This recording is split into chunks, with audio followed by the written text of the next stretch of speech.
and welcome in to the first installment of our Humankind Let's Play series. It's going to be exclusive to the YouTube channel here at Maddish Moose, and we're going to walk through a full game of Humankind.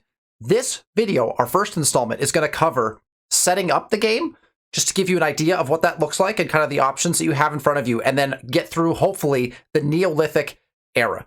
My plan is to offer this in approximately like 30-minute chunks, and we'll play through an entire game. And I won't over-explain, but I will explain at least kind of my logic behind decisions I'm making as we're playing through the game, and hopefully give you an idea of how a game of Humankind works, what it looks like, and let you know kind of my strategy, thoughts, and tips along the way as we go through.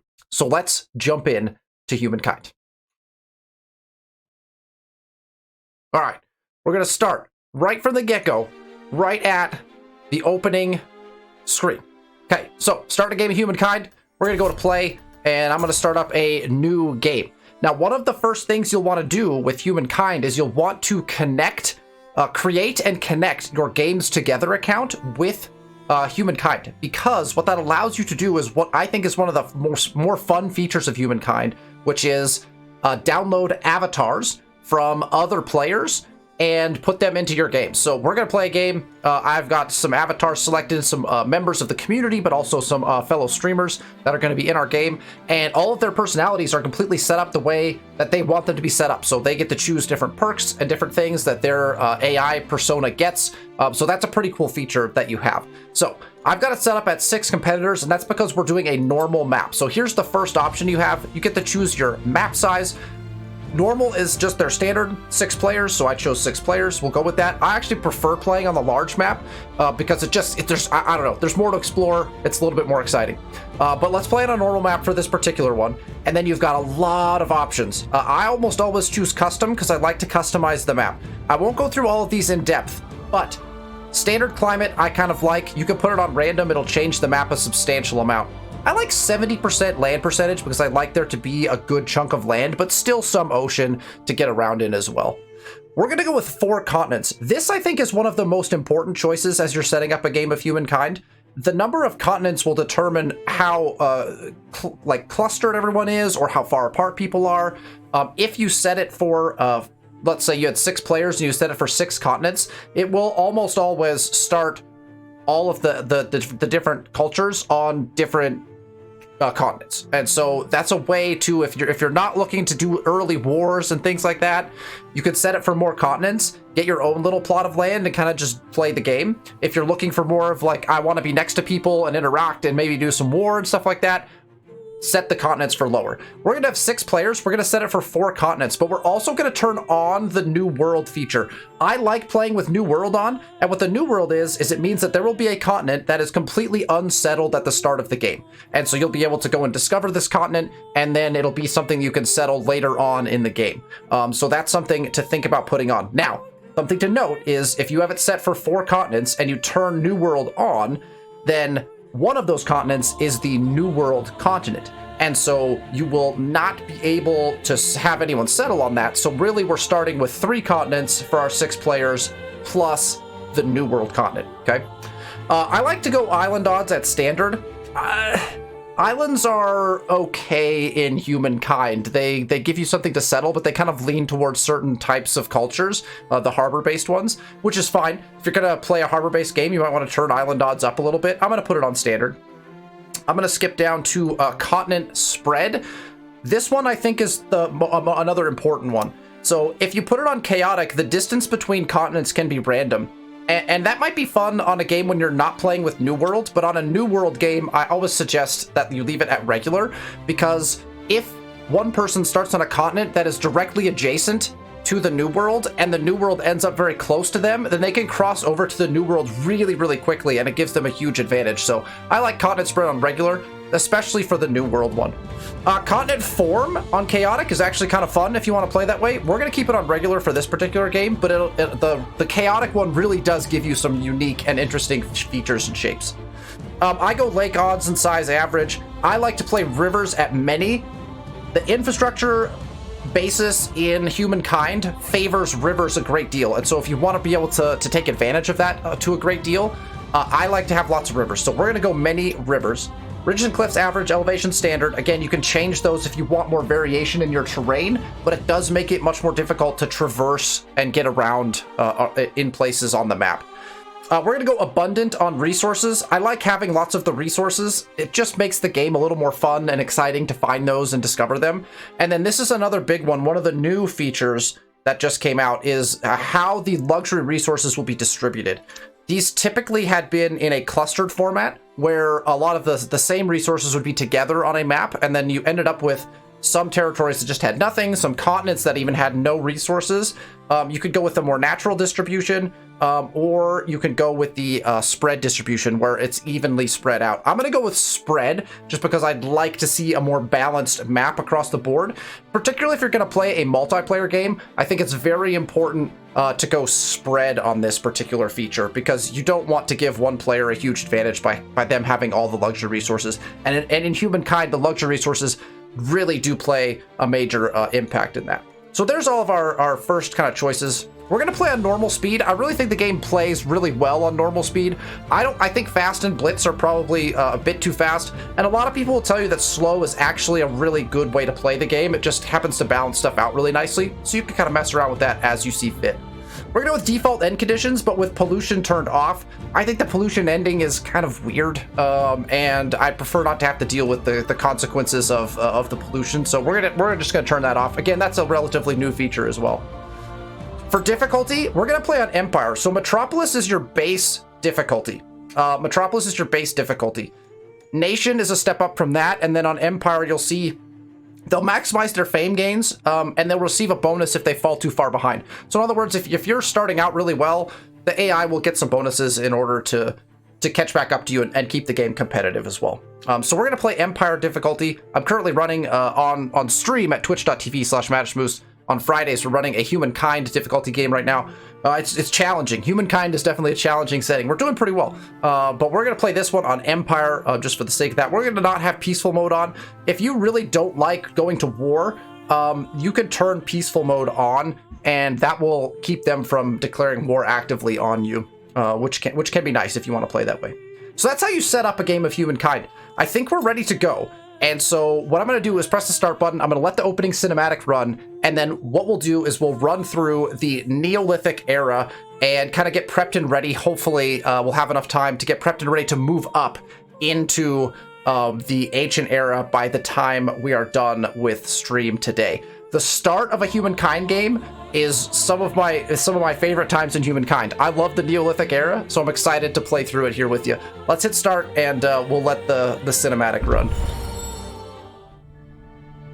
Our universe contains infinite stories, most of which are about rocks and ice at sub-zero temperatures in a vacuum. Rather boring. However, on a small damp rock, there is a story that bears a second look. It's your story. But the first 4 billion years or so mostly concern amino acids. Not much of a page turn. But then, over time, the amino acids bond together, and things start to get interesting and a bit drier.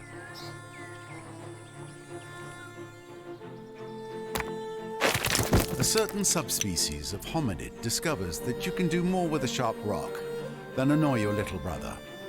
Tools and weapons are invented. The hominids begin to cooperate. Fire becomes a servant rather than an unpredictable force of nature. They learn to tan the skins of animals for clothing. They learn ways to record and probably exaggerate their adventures. Eventually, these tribes learn to build shelters and immediately hold the first barbecue parties. This is the dawn of humankind. Struggle and cooperation have been rewarded. The Neolithic era draws to a close. The whole world beckons. This tribe has come far, but the rest of their story is your story. You are the one who will build them into a great civilization. How far will you push humankind?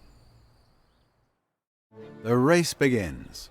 A new world, a new history, untold possibilities. There is so much to see, to do, to learn, or, depending on one's preferences, to destroy. All right.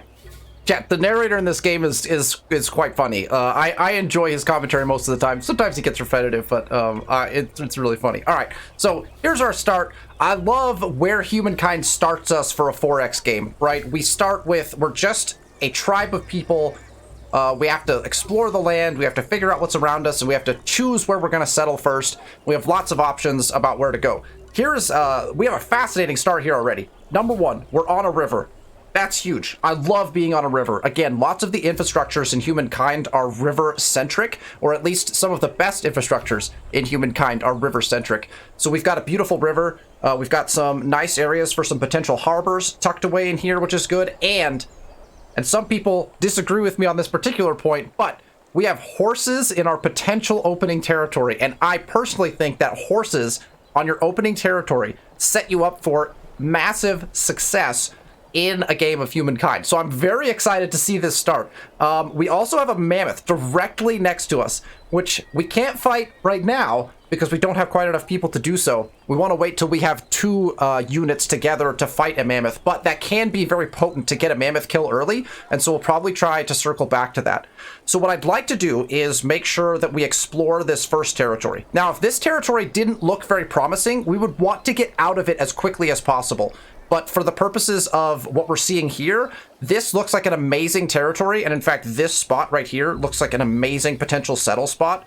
And I will tell you why when we get down to picking our first settle spot. But the first thing we need to do is we need to find influence. And we find influence by getting curiosities here in the first age, in the Neolithic era. So we're going to try to go and explore. And I think it looks like there's a river over here. So I'd like to see what's in that direction. We appear to be at the southern point in the map, at least a little bit south, because we can see the map edge, and we can also see that there's some ice down here as well. So that's intriguing, and I think that will provide us with kind of a basis. So we probably can explore north is going to be more territory, and so I like to kind of pick what I'm going to do. It looks like we've got river and river over here. We got 2 areas to explore. Now I want to stay close to this spot. And so my thought is we either jump to this river or that river because that'll allow us to traverse a little faster. But we want to get back to right here. And so I'm going to go this way onto that river because that's going to give me... Ah, perfect. And there's some food, which is one of the things we're trying to collect.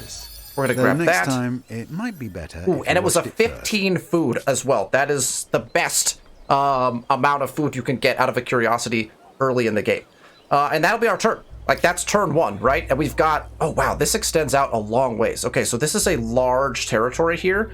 I'm still looking at this being a really excellent spot for our settle. So as soon as we get some influence, because you only need 5 to settle your first outpost, as soon as we get influence, we're going to beeline it back to this spot and try to get that down. We want to go collect more food, so that's what we're going to head, right? As soon as you see a curiosity, that's typically where you're going to go. All right, there's more food here. So now we have a choice. We could jump up to this one and come back down and see if we see anything, or we can jump out over here. Now, this is going to take us right onto a river and give us good ability to move. Getting on and off a river costs quite a bit of movement, but when you're on a river, if you stay on it, like as if you were like having a canoe or walking through the river, your movement speed is not decreased. And so I think what I'd like to do is come all the way up here, because that actually gets us on to the next river, and we can come back down if we find something that we need. And we should get, in fact, we will get another tribe unit out of this, and so we can come back down and attempt to fight this mammoth as well, which will get us what we need. So we're going to go ahead and jump up to this food, see what we see. Okay, we've got a luxury resource already. That's good to know. It's a science-based luxury resource, and we've got some copper as well. This start is looking really nice. Wow, another 15 food curiosity. That's beautiful. Okay, so we're gonna make note of the fact that we've got some nice rivers again up here for a potential settle, and access to copper, which is gonna boost our production early in the game. We want to come back for this food, so we want to not forget that it's there in case it goes into that kind of pseudo fog of war. So we have 2 units. We should be able to now fight this mammoth. And so we're going to come down and try to find a favorable position to be able to do so. We want to stay on river, and I want to move just 1 square at a time in case we see something like more food that we can grab. I think we probably want to just pop off the river here and grab this food right away. All right, now we have 3 units, and so we should be able to handle the mammoth pretty cleanly. What I'm actually going to do now that we have 3 units, because I think we only really need 2 to take on the mammoth, is I'm going to take our most recent unit, and I'm actually going to separate that unit off. And I'm going to put them on this river and send them out to do some exploring on their own. And there's our first science curiosity. So that's very important. This is going to get us science. It's also going to get us a little bit of influence. And that will be what triggers us to be able to put down our first outpost. These guys look like they have 1 movement left. So I'm going to put them back on river and get us closer to that mammoth. And close to this settle spot as well. Okay, we can't see the mammoth. So the mammoth is somewhere. And don't forget, we have a food resource over there. All right, so first things first, let's see if we can reach this. Oh, the mammoth went back up. Interesting. I think we crisscrossed paths with the mammoth. Okay, we'll have to keep that in mind as we're going through. So let's just go straight to this. We're going to beeline for the science. We'll come back for this. Let's make note of that. Not everything worth appreciating was forged by human hands. We also have a wonder. Nothing else. You could learn what killed them. Perfect. How Long Bay. Beautiful. Let's check out the bonuses. One of the new updates is that each natural wonder has its own set of bonuses. So +1 food, +1 vision range on the tiles themselves. We got the stability bonus, and then +1 combat strength on naval unit. Oh, interesting. And +2 vision on district, and +2 vision height on district. Ah, fascinating. Okay, so not my favorite. Not my favorite. Combat strength. I'm not big on war, but I think because of the type of game we're playing, we might have to go to war at some point. So How Long Bay will give us some pretty decent military strength with our navy, which is interesting. I haven't really played a lot of navy combat, so we'll have to see how that comes to play in our game as we get started here. All right, we have our 5 influence. So these guys are going to grab this, and we've got some interesting spots that we can put down our outposts, right? So this is telling us 14 food, 8 production on this tile. This tile is only a 12 food, 10 production tile. So it's slightly less food, slightly more production. The reason I'm going to pick this particular tile for our outpost is this. There are multiple infrastructures in the game that boost your river tiles, and you can boost both your food production and your industry production on rivers.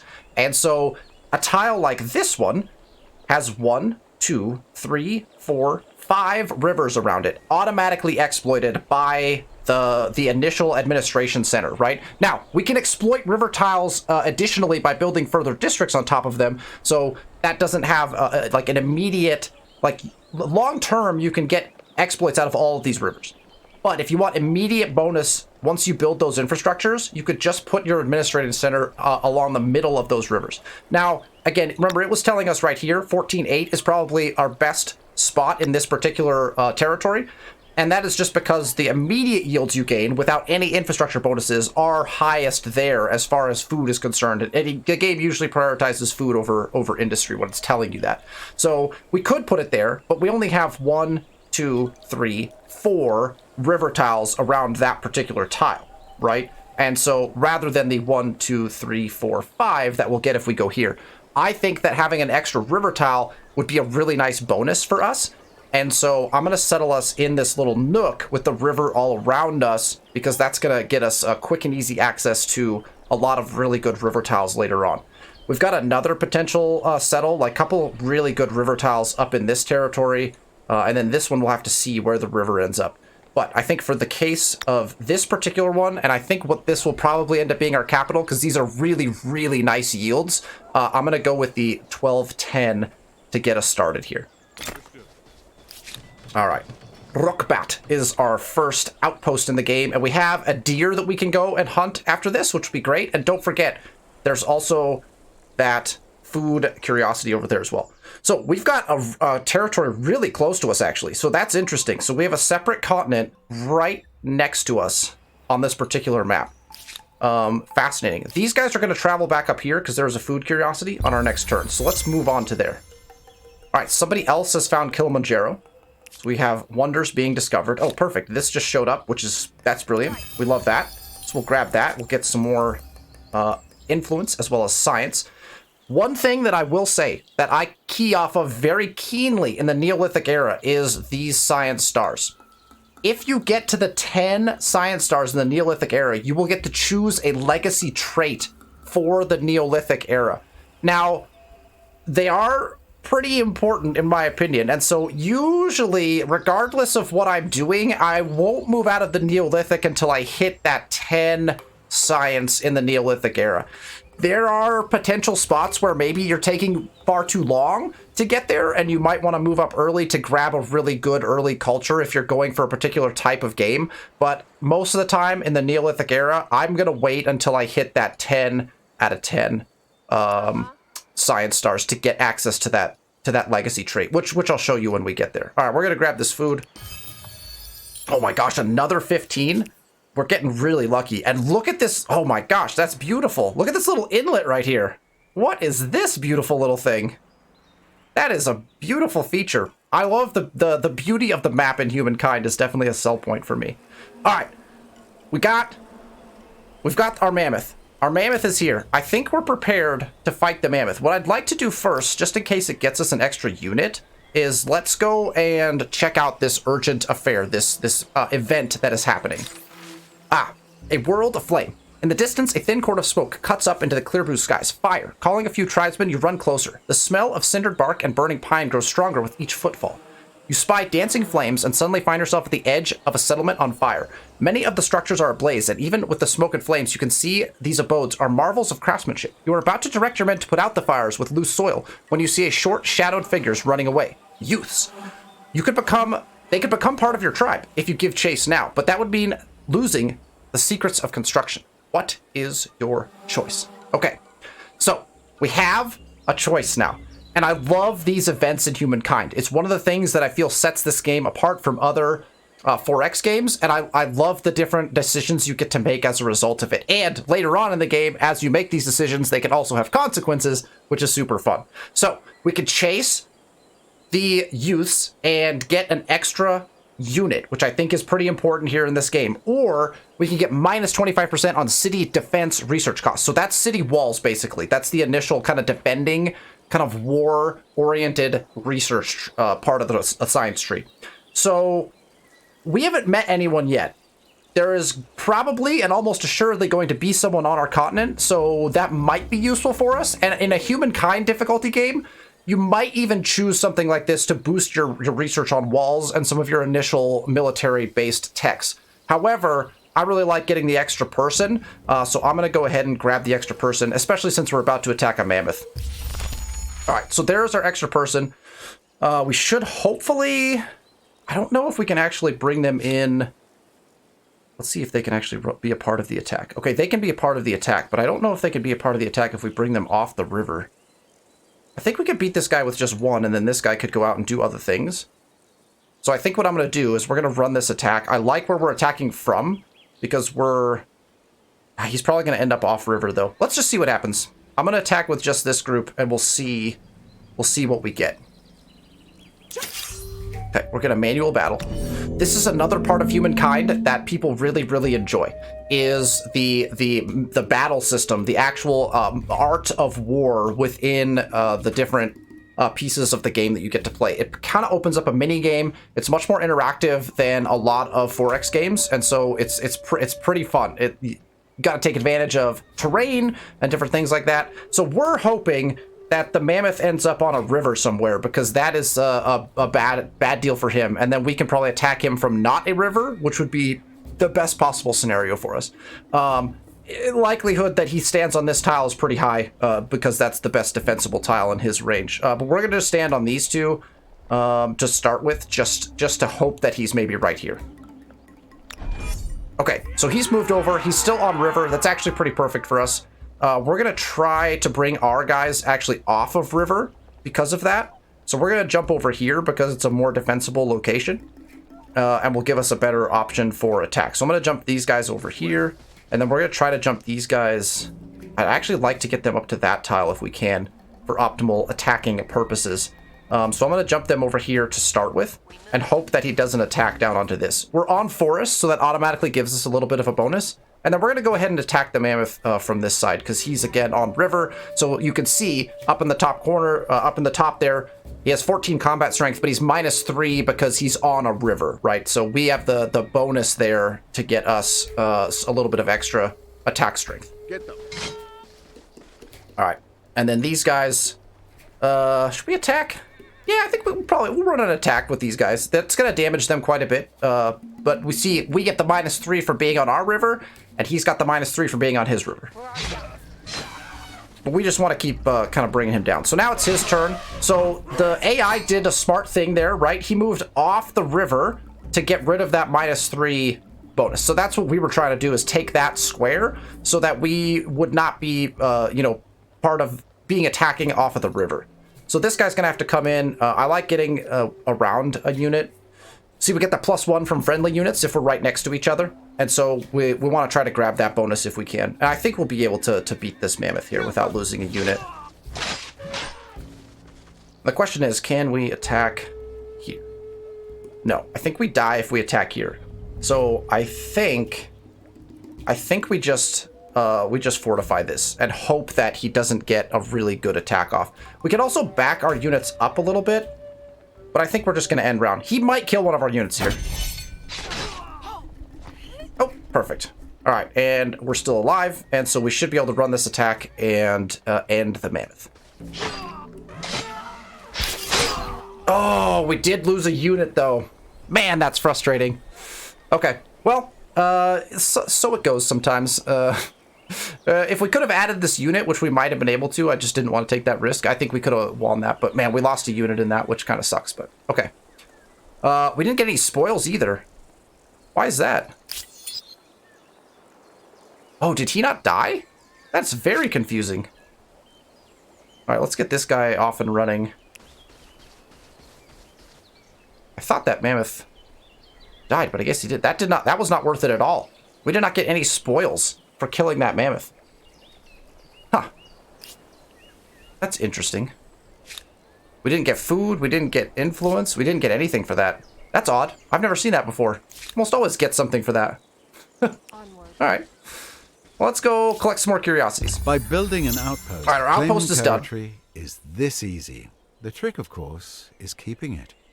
Right, we got a nice outpost, and we need to go explore. So I think we're going to head up this direction with this particular unit. We'll keep exploring. They've got 15 food, so we want to be able to find food. And I like to move one tile at a time, just in case you find something that you want to change direction with.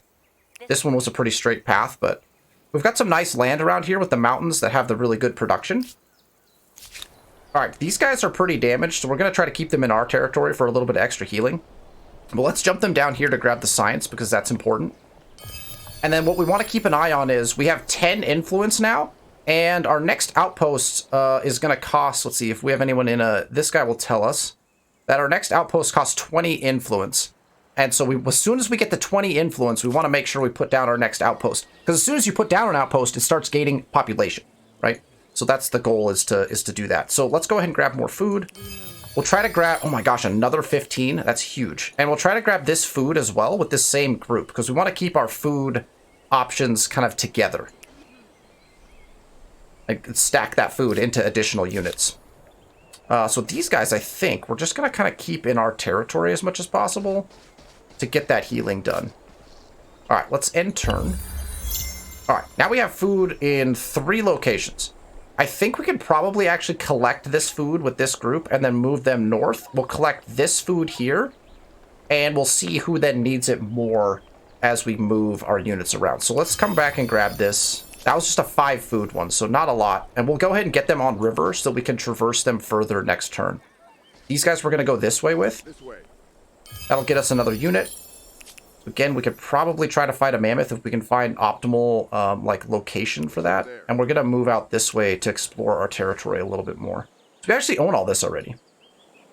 And then these guys have 5 food on them, and these guys have 5 food on them. So either one of them could go claim this and be fine, right? Ah, bummer, but we're going to go back and get it.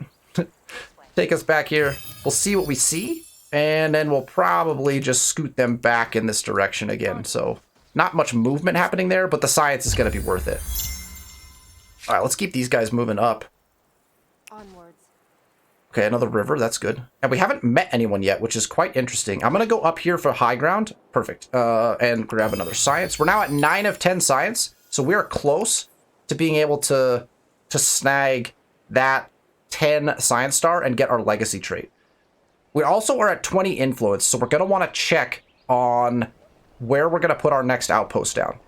We have a luxury resource here. We have copper here. I think the luxury resource, getting that online is going to be probably our best bet. And so we're going to take... Both these units are going to move up here, and we're going to find out where the optimal settle spot is. But I would like to explore the territory just a little bit more before we do that. So I'm going to grab... These guys are going to grab this science, because that's going to get us our science star. And that will actually allow us to move up right now if we wanted to. Now, we've got some stuff to explore and some more outposts to put down. Something to take note of in the Neolithic era. Once you move up into the next era, your outposts cost almost double in influence what they do in this era. And so a lot of the times I will try to get 2 at minimum, but sometimes even push for a 3rd outpost in this era so that I can get the outpost at a little bit of a cheaper cost. So that's something to think about. All right, we have another event. A tribe's legacy. You stand at a crossroads. For many moons, the tribe has trekked the wilderness, slowly, tortuously, learning the secrets of this world. How the materials hidden in the deep places and in plain sight might be fashioned to the tribe's advantage. How the beasts and plants of the lands and seas can be most fruitfully harvested. And how myths and stories can glacially, but inescapably, give power over our greatest enemies. Other tribes. You must now decide what domain the tribe will truly sharpen its knowledge for ages to come. Will you be renowned as makers, farmers, or charmers? So here's a big decision, seemingly. Now, I think that all of these are good options, right? This is our legacy trait because we got to the 10 stars in the Neolithic era, which is why you always want to go for those 10 stars. So Wattle and Daub gets you +1 industry per pop. It's big. +1 industry per pop is huge. Anything that says per population in Humankind is fantastic. So we can do farmers, we can get +1 food per pop, or we get +1 science per pop. So it's +1 science per pop, +1 food per pop, or +1 industry per population. Really, all of these are really fantastic. You could choose any of them and not go wrong. Here's what I like to do. I like to look at my land so far. We've got some nice food-bearing land. We've got a lot of river with a lot of food on it. I don't think we're going to be struggling for food in this particular game. That doesn't look like it's going to be a problem, right? There's quite a bit of food. There's also a decent amount of production as well. But there's certainly a lot of food, so I'm not too concerned with the food. The industry might be the one I go with, because we do have some nice industry tiles, but I like to focus food in these games, and so if I then can get an industry boost just passively through population, that gets me something that I'm really interested in. So I think what I'm going to do is I'm going to take Wattle and Daub and get the +1 industry per population on city or outpost. So that's what we're going to do. All right, let's move our units the rest of the way over. Kind of want to discover what's over here really quick. Okay, so we're right adjacent to another continent potentially, or island over there, which is really interesting. And then these guys, there's food up here somewhere. So I'm going to keep them on river, I think. And we can move up if we want to, but we're not going to yet. We've got another outpost at least to put down before I want to do that. So let's end turn. We're going to go up to these guys and get some exploration done. If we want to, we could also be hunting beasts. I don't usually go for the hunter stars necessarily, unless I'm find myself in a really great position to do so. So we might pass that up this time. I'm just going to put these guys on river, and we'll see where we want to explore next with them. We want to be pretty aggressive with our settles as well, because we're going to have someone else on our continent, right? All right, so we now, 15, perfect. So we got a second unit out of that. That's excellent. So we definitely wanted that. And now we want to go, what we want to do is go explore this area. So I might put them on river right here, actually, would be good. We're not going to see much, but I want to get a good idea of what this looks like because we want to find our best settle spot along this particular territory. Oh, these guys have an event as well. The stories in the stars. On cloudless nights, after the fires have dimmed to embers, many of the tribe raise their eyes to the heavens, mesmerized by the vast ocean of stars. Some have noticed recurring patterns among the brightest stars, and in these shapes they imagine the forms of heroes and beasts. Stories of their adventures, their victories, and their defeats are flourishing. Myths can be born here, you realize, ones that have the power to shape the tribe. What themes will you encourage? Awesome. Interesting. So, we've got choices. Nature. Will you foster and respect your understanding of the land? +20 food on refugees. Wait, that would give me a unit, right? That's basically a free unit, I'm assuming. Plus 20 influence. Interesting. Or we could get plus 1 combat strength for 10 turns. Man, this is an intriguing choice. I think I'm going to take Destiny and try to get to a 3rd outpost in the Neolithic. That's my thought right now. If you needed a unit to move up or something, that might be a great thing to take. If you're at war early on, you might take Violence. But I think Destiny is what we're going to take here and try to get another outpost in. That seems like a pretty good method for me. So let's move these guys up. Okay, we discovered a river. So this river right here is a named river, it sounds like, which is pretty cool. I like how they do that in this game. All right, so we're kind of... I'm going to let these guys explore up here, and these guys are probably going to stay around here because I feel like our settle might end up being like in here-ish somewhere. We'll have to see.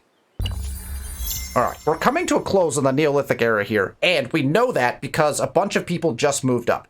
So this is why sometimes moving up early is good, and we chose not to, so we're going to pay the penalty for that. So the Harapins have been chosen, the Nubians have been chosen, and the Zhao have been chosen. That's a little bit frustrating for me, because I thought the Nubians, I think, are really fun, and I would like to play them at some point. So we also have the Olmecs being taken as well. So lots of people coming off the board now. So now we're left with the Phoenicians, Mycenaeans, Hittites, Egyptians, Babylonians, Assyrians, Carolans, and the Bantu. Okay, so we do have options left, but we're starting to run a little low on options, right? So 4 people have moved up, though. So there's only 6 people in this game, so only 1 more will come off the board. And so I'm not in a rush at this point, right, to move up. Now, I kind of was eyeing the Nubians because I thought they'd be fun to play, but I think this will be fine. We've got options, right? So we might want to go and grab that outpost first, right? And then we'll probably be moving up shortly after that. Could also go for... We got a couple of units that we could hunt, but I'm not sure that's going to be worth our time. I don't know. Let's run the fight anyway. Alright, we're just going to... Yeah, deployment is fine. They stayed in their spot, so we're just going to double attack into it. They'll attack out.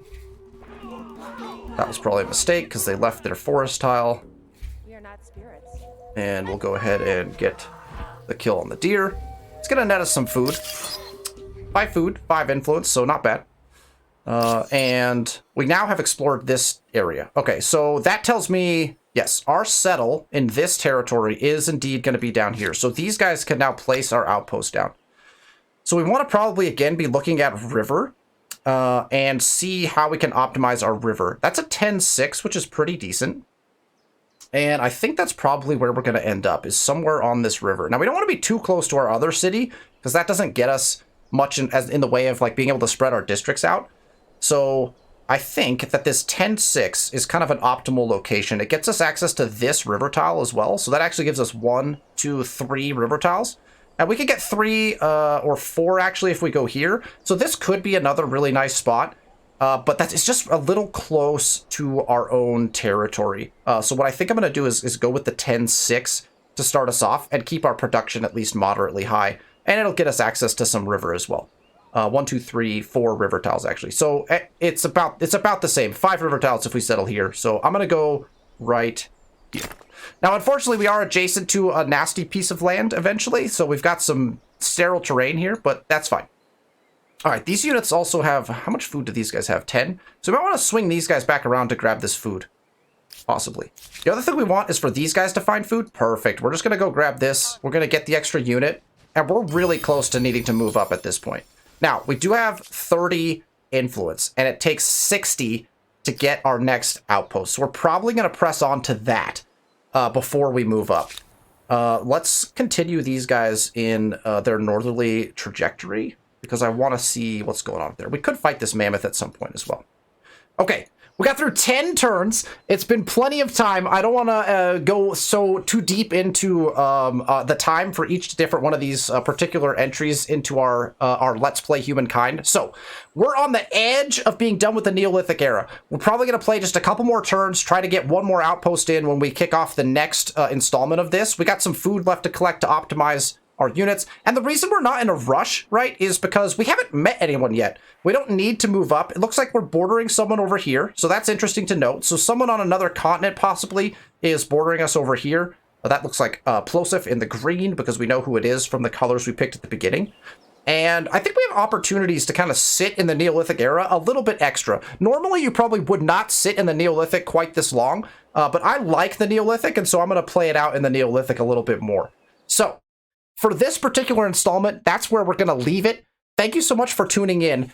We will keep this going, so we'll finish off the little bit, couple more turns in the Neolithic after this when we do the next video, and then we'll progress into the next era and see how far we get in the next installment. Hopefully you're enjoying our Let's Play series of Humankind. If you like the content, please feel free to thumbs up the video. Make sure you're subscribed to the channel so you know when I go live with new videos. The next installment will come out next Sunday afternoon. Thank you for watching the video, and I'll see you next week.